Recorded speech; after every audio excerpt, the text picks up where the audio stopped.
Hey everybody, I'm going ahead and make an update here. I finished my second UFO. So here's the first one. Again, I put batteries back in it. Everything's working great. And so the second one, here it is. Yeah, so I need to kind of move this stuff up a little bit here. You can see originally I was going to put like a turret or the pilots up in here, but what I decided to do was just fill it up with the worky bits.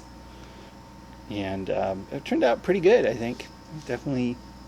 So I got wires and yeah, I got a whole bunch of stuff in there. So I'm pretty happy with it. Really like the V-tail here. These little winglets to hold the weapon. So I use the these assault cannons from the leftover sprue on the Stormhawk when I did a Storm Talon. I also use the engines off the Stormhawk.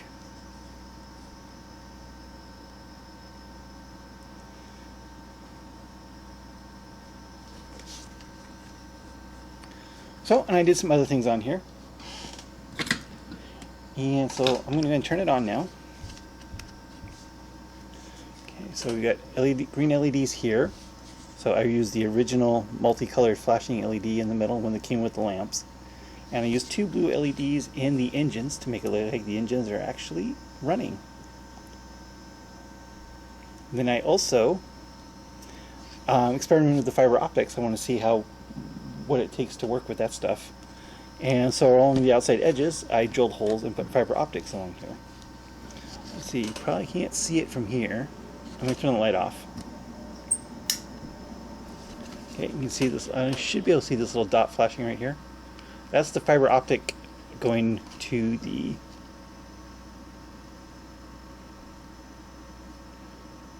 see it all along the outside edges there.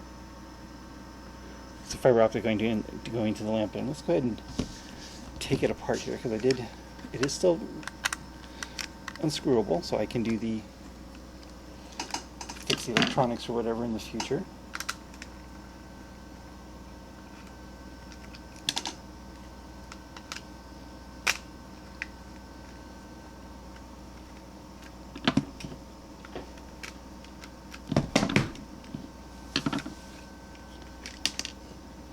Okay. So first of all, the front here is split in half glued to the top, half glued to the bottom. Oh, that's very bright. Sorry about that.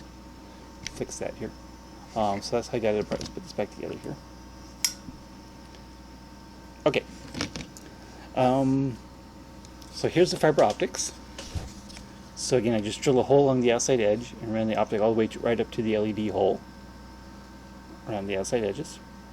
And I learned a lot about fiber optics. First of all, I learned that you don't want to put those in while you're still building the model because all the ends broke off. I did have them sticking out a little bit, but all the ends broke off as I was working on the rest of the model.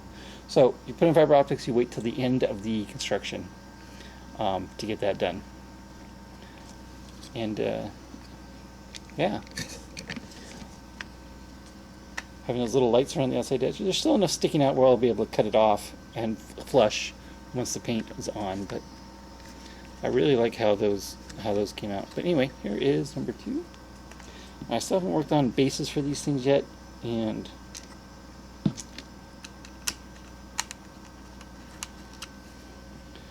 so I'm not exactly sure what I'm going to do with that because I do want them hovering off the table a little bit at least.